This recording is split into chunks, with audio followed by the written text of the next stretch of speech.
অন্যমনস্কের কারণে যখন রান্নাবান্না ১৯-২০ করে ফেলি, সে রান্নাটার দোষ কিভাবে অন্যের ঘাড়ে সুন্দর মতো চাপিয়ে দিতে হয় সেটা আমি খুব ভালোভাবেই জানি। সাহস করে শুক্রবার একটু করেই ফেললাম অনেক দিন পরে। কি করে ফেললাম? অবশ্যই ভিডিওতে শেয়ার করব। আসসালামু আলাইকুম, জুম্মা মুবারক। কেমন আছেন? চলে আসলাম আরেকটি নতুন ডেইলি লাইফ ব্লগ নিয়ে। যেহেতু শুক্রবার, তো শুক্রবার মানে সচরাচর আমাদের আপুদের একটু দেরিতে ঘুম থেকে ওঠা, তাড়াতাড়ি রান্নাবান্না শেষ করা, সব মিলিয়েই আমারও সেম অবস্থা। তো যাই হোক, ঘুম থেকে উঠে হচ্ছে সকালে নাস্তাটার জন্য চুলায় প্রেসার কুকারে বসিয়ে দিয়েছি। আপা রুটি বানাচ্ছে। তা আমি এদিকে হচ্ছে খিচুড়ি রান্না করব। তো খিচুড়ি রান্না করার জন্য সব ধুয়ে রেখে দিচ্ছি। যেহেতু আমাদের নাস্তা করতে প্রায় ১১টা বেজে গেছে। তো এরকমই হয়, শুক্রবারে আসলে 10:30 11টার আগে নাস্তা করাই হয় না, কারণ ঘুম থেকে দেরিতে ওঠা হয়। উঠে দেখা গেছে নাস্তা বানাতে বানাতে, আর বললাম না আমার এই আপা আসার পর থেকে হচ্ছে আপনাদের ভাইয়া বাইরের পরোটা একদমই খেতে চায় না। হয় আপা বানাবে, আর না হয় বাইরের পরোটা উনি খেতেই চায় না। তো শুক্রবারে হয় আপা পরোটা বানায় দেয়, না হয় আমাদের রুটি খাওয়া হয়। অন্যদিন পরোটা খাই। তো যাই হোক, এই তো সকালের নাস্তা রেডি হয়ে গেছে। এইদিকে হচ্ছে আমরা সকালে নাস্তা খেতে গেছি, আর আপা কাটাকুটিগুলো করে ফেলতেছে। তো নাস্তা খেয়ে এসে রান্নাটা বসিয়ে দিলাম। তো যেটা বলতেছিলাম যে মাঝে মাঝে রান্না করতে গেলে অনেক ঝামেলাই করি, উল্টাপাল্টাও করি। কি করি সেটা শেয়ার করব। যাই হোক, আর আরেকটা কথা যেটা বলেছিলাম, অনেক দিন পরে সাহস করে করেই ফেললাম। ঈদ গেল আজকে কতদিন, অনেক দিনে হয়ে গেছে। এই ঈদের পর থেকে যে এত পরিমাণে গরম, আমরা মনে হয় কম বেশি যে কিছু একটা খাবো এই রুচি বা এই চাহিদা কারোরই ছিল না, বা থাকলেও গরমের জন্য সাহসই করি নেই। তো যাই হোক, কালকে একটু বৃষ্টির দেখা পেয়ে ভাবলাম যাক, ওয়েদারটা যেহেতু একটু ঠান্ডা, তাহলে একটু খিচুড়ি করি। যদিও ওয়েদার ডিমান্ড না, দিনের বেলা কিন্তু আর কোনো বৃষ্টি হচ্ছে না, তারপরও খাওয়া হয়নি অনেক দিন। তো চিন্তা করলাম এর ভিতরে একদিন বিরিয়ানিও করেছিলাম।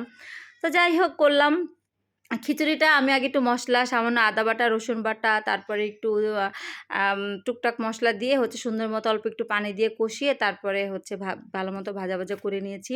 আর আজকে খিচুড়ির চালটা আর ডালটা একটু পরিমাণে বেশি হয়ে গেছে। তো চিন্তা করলাম যে থাক, রাত্রেবেলা রান্না করা লাগবে না, কারণ সচরাচর খিচুড়ি এত বেশি রান্না করি না, কারণ আমাদের বাসায় দুপুরবেলায় খায়, রাত্রেবেলা আর কেউ খেতেই চায় না। তো এই তো সুন্দর মতো ভাজা ভাজা ভাজা ভাজা করতেছি। আর মুগ ডালের পরিমাণটা একটু বেশি দিয়েছি, কারণ কি মুগ ডালে কিন্তু গ্যাস হয় না, মশারির ডালে কিন্তু গ্যাস হয়। তো মুগ ডালটা একটু বেশি করে দিলে খিচুড়িটা মজাও হয় আর গ্যাসও হয় না। তো এই তো ২ চুলায় ২টা হচ্ছে, এক চুলায় গরুর মাংস আর এক চুলায় হচ্ছে খিচুড়ি। এইবার আসেন কাহিনী। এই যে মাংসটা এখন নাড়তে দেখতেছেন না, এটাকে ঢাকনা দিয়ে ঢেকে আমি গিয়েছি একটা রিলস আপলোড করতে। এই দিকে এসে দেখি যে মাশাল্লাহ, আমার গরুর মাংস তো নিচের তলা টলা দিয়ে লেগে টেকে একাকার অবস্থা। মাংস পুড়ে নেয়, বাট নিচের আপনার মশলা টশলা যা আছে সব পুড়ে গেছে। কি আর করার আছে, তাড়াতাড়ি করে হচ্ছে পাতিল চেঞ্জ করছি। বললাম না, মাংস দেখিয়ে বুঝতে পারছেন মাংস কিন্তু কিছু হয় নাই, কিন্তু তারপরও ওই মশলাগুলো তো নিচে লেগে গেছে। এখন গরুর মাংস রান্না করেছি দুপুরবেলা, তো আপনাদের ভাইয়া খেয়ে বলতেছে মাংসটা ও প্রতিদিনের মতো লাগতেছে না, কি হয়েছে? আমি বলতেছি আরে তুমি ভালো মাংস আনতে পারো না, ওই গত শুক্রবারে মাংস রান্না করছি বাবুর্চিদের মতো হয়েছে, আজকের মাংস কেন উল্টাপাল্টা হয়েছে বোঝো না, তুমি মাংস কিনতেই জানো না। তো বেচারা খায় আর চুপ করে বসে আছে, কিছু বলে না। যদিও এখন আমার ভিডিওটা দেখে তারপরে বলবে যে এই কাহিনী। তো যাই হোক, আজকের মাংসটা কিন্তু ভালোই ছিল, একদম ফ্রেশ, কারণ আমি হাড় বেশি একটা পছন্দ করি না দেখি, কিন্তু আপনাদের ভাই হাড়ও কম আনছে। তো যাই হোক, একদিন ১৯-২০ হতেই পারে, কি বলেন? এমনিতে কিন্তু অতটা খারাপ হয় নাই, বাট ওই যে একটা স্বাদ, আলাদা একটা স্বাদ দেখবেন যে কোনো জিনিসই খেতে ভালো হয়েছে।